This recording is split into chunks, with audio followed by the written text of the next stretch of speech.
Welcome to Weingut Gindorf, and thanks for joining the virtual tasting of our 2018 dry Riesling, the Riesling Trocken.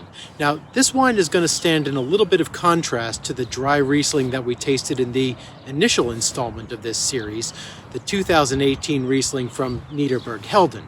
We're going to link to that video in the description below. But in that particular case, it was about capturing the specificities of the terroir, of that one single vineyard where that wine grew. This wine, on the other hand, is what we call an estate wine or an estate Riesling. In German, a Gutsriesling. And here the only restriction is that all the fruit has to be farmed by us in one of the 11 Riesling vineyards that we have here at Weingut Gindorf. Now that gives us as winemakers a bit more freedom to express our philosophy of winemaking, which is very much influenced by the fact that we are a German-American family that returned to Germany in this generation to focus on winemaking. So we really see ourselves guided as much by the tradition of German winemaking as we do by the spirit of innovation that drives winemaking in the New World. Of course, we're working with the most traditional German varietal, Riesling, in maybe the most traditional German wine-growing region, the Mosel. But what we're trying to do is to find an expression of that traditional varietal that's young, open, and international to give it a bit more approachability for a wider audience. Let's see how we did by starting at looking at how we understand our place in the German winemaking tradition.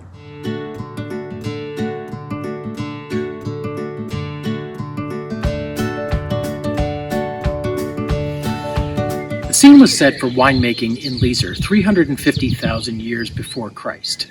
Before the Mosel was flowing in its current banks, it flowed through this valley here, cutting these hills and exposing the slate soil that gives the wines of Liesser their distinctive characteristic. While many Romans were busy building the city of Trier and the Porta Negra, others were busy planting vineyards right here in Liesser, as well as winemaking facilities in neighboring villages that can still be visited today. In the 15 and 1600s, Liesser lay on an important post and pilgrimage route between Brussels and Vienna, and it was through these roads that the wines of Liesser started to spread throughout Western Europe, most importantly to the bishops in Liège. In 1788, Thomas Jefferson visited the Mosel and was probably the first American to say that the Mosel wines were world-class, but were so acidic that they needed to lay down for 5 to 6 years before they could be enjoyed. But more about that later.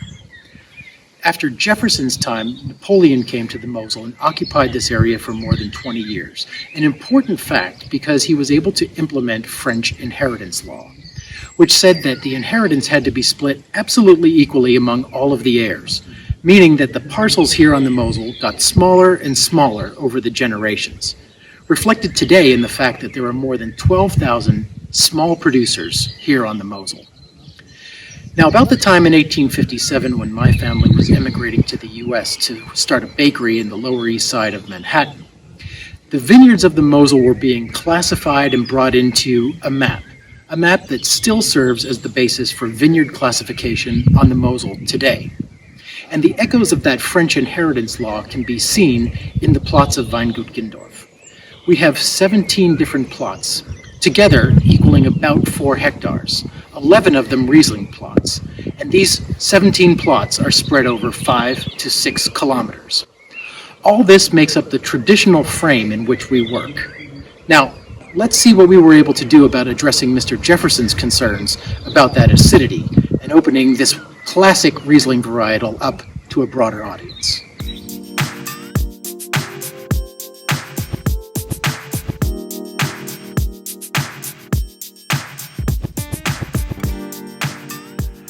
Welcome to the tasting room, and now it's time to taste this Guts Riesling from 2018. And when we were up by the Paulskirche, we talked about Thomas Jefferson and some of the kind of preconceived notions about Riesling, especially that it's really acidic. Mm-hmm. That's one of the things that I hear a lot about Riesling all the time when we're out pouring. And previously, I would tend to shy away from Riesling because either it was too acidic or it was too sweet. And that's what I like about this particular wine. Yeah. So this one's really neither too acidic, it's also dry. I mean, I guess that's what we were kind of going for when we made the wine. Yeah, when the wine came in, we checked the levels of acidity and sugar. We made the decision not to bring the acid up too much. Yeah. Try and make it more mild, less sugar, less acid type wine. Yeah, I remember when we were tasting through all the different parcels of Riesling, and we kind of focused on this one as becoming what it eventually became. Mm-hmm. And some of our colleagues were giving us a little bit of pressure to add acidity to this wine to make it more traditional in the flavor. Yeah, exactly. Which we could have done. We could have added something from a parcel that came in a little bit more acidic because it wasn't as ripe as this particular lead parcel here. But we decided against that. Right. And that's why I think right now this is my go-to wine. So this is the one, if I'm going to open a bottle, this is what I would open first because it's really easy to drink. You don't have to have food with it. It's simple, and I really like it. Okay, enough talking. Let's take a look at this wine. And I mean, we've been saying kind of light straw all along. I actually get like a slight light greenish twinge around the edge of this one. Yeah, I think it's a little lighter than the Niederberg Helden that we drank on first tasting, but Very I think light. it's still light. Yeah, and it's certainly lighter than the sec that we had. Oh yeah. And on the nose, you really get a lot of fruit, so that's a hint at the ripeness of these grapes when they came in at the end of the summer of 2018, isn't it? Yeah. And there's not a lot of minerality. There's a hint maybe, but you really get more of the fruits. So maybe some pear, some I don't know if it's golden apple or something else golden, but that type of fruit. Yeah, like that sweet kind of golden apple or melon, something like that.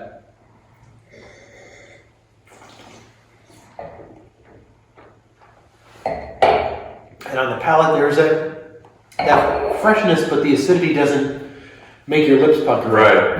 Very mild, but still present. Yeah, it's fresh. It doesn't hang on your tongue and weigh it down, but there's also not that kind of raciness to it that we had in Niederberg Helden, for example. Yeah, exactly. You don't have that raciness. That's probably the right way to call it. But it doesn't have a long finish. I mean, it stays with you for a while, but it's still hanging. Fruity. Yeah, it's a fruity hang, Yeah. not an acidic hang. Yeah. And like you say, I think the Niederberg Helden, you almost needed food with that at this point in time. It would probably mellow over the years, but this one is really kind of ready to drink now, isn't it? Yeah, I think so. And what would you suggest if you were going to eat with this one?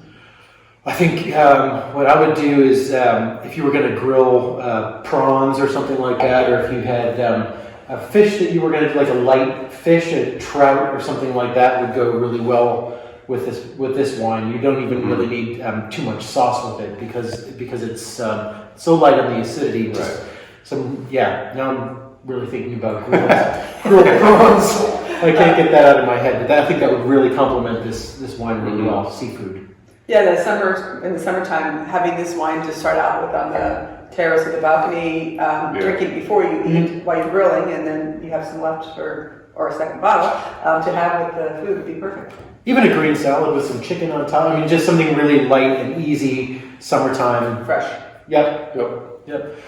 Well, so that's the 2018 Goots Riesling. I think it would be really interesting to go back at some point, maybe at the end of this series, and compare this one side by side with the Niederberg Helden to see some of the differences. But hopefully that's given you a sense of what we've been talking about, trying to take this really traditional Riesling grape from a really traditional wine growing area, but try to put a new spin on it and make it a little bit fresher, a little bit more fun.